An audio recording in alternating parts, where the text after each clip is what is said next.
Holster shopping is the worst thing in the world, I think. Even trying to find the right holster for a common gun with a lot of aftermarket support is worse than a root canal, and if you buy something other than a Glock, SIG, Beretta, or Smith, it's worse than 2 root canals. These are 2 universal light-bearing holsters that in theory can accommodate any gun that can fit a Streamlight TLR-1 weapon light. The Blackhawk Omnivore and the Phlster Floodlight OWB. The Floodlight is available in an IWB and an OWB version. There are some slight differences between the two other than the way they attach to a belt, which could affect the weapon compatibility. We'll talk about that again in a little bit. The nice thing about the Floodlight is that it's fairly low profile, and in theory, if any gun fits in it, it's good to go. I tried a couple different guns in the Floodlight, and the trigger guard and trigger coverage was adequate for all of them. That is not the case with the Blackhawk Omnivore. The downside of the Floodlight is that it has no retention mechanism other than friction, and all that friction is mainly on the body of the light, not so much on the gun itself. The Floodlight is sized to different guns with 3 included spacer kits. The 3 rubber spacers at the top where the 2 pieces of the Kydex clamshell come together can be swapped out for smaller or larger guns. Something a little chunkier like a SIG 22X series pistol does not fit with the small spacers, but it would fit just fine with the larger spacers. I was really hoping that the Floodlight would fit an HK USP with a TLR-1 mounted onto the GG and G rail section. Unfortunately, even with the largest spacers installed, I could not get the USP to fit into this holster, although I've heard that it may actually work better with the IWB version. As for the Blackhawk Omnivore, it should be a lot more forgiving of different pistols because it's such a huge holster with so much empty space around the gun. That's also the downside of the Omnivore. It should fit any gun that can mount a Streamlight TLR-1 or 2 or whichever version of the Omnivore you get. However, it's not going to be safe with any of them. The Omnivore does not do a very good job of protecting the trigger guard and the trigger. You can just reach right in there and pull it.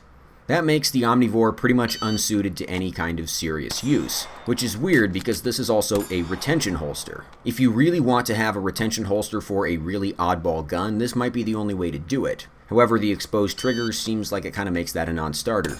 The Omnivore locks onto the light that you're using. I think there's a version for the X300 as well as the TLR-1, and there's also a version that just uses a little plastic rail key. You break the retention using a thumb lever pretty similar in placement and function to a Safariland ALS.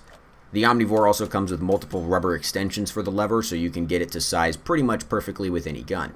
Again, a lot of cool features, and the retention seems pretty solid even though it only locks onto the weapon light instead of the ejection port hood like with a lot of Safarilands.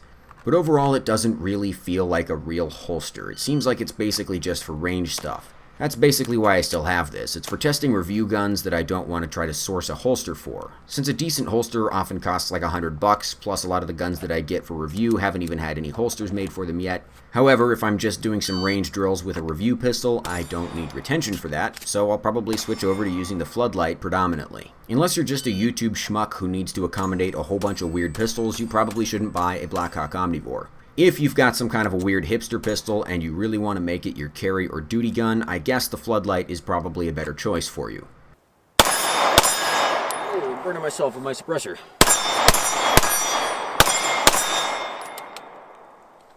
Ouch. Custom-built Kydex holsters, even without retention, do a much better job of holding onto a gun than the Floodlight does.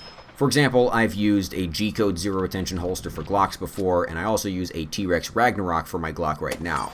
The gun snaps into both of those holsters, which keeps it from falling out if you run, jump, or fall over. It's not a replacement for a real retention holster, but it's significantly better than basic friction fit like on the Floodlight. Ultimately, neither of these is an effective replacement for shelling out the $100+ on a purpose-built Kydex holster. One that matches your specific model of firearm with your specific model of weapon light and has at least one method of active retention. Still, it's good to have options. Let me know if you have any questions. Thanks for watching. See you next time. Sorry. I'll try. It's outtakes? No, you can just shoot me now. At this point, I don't care.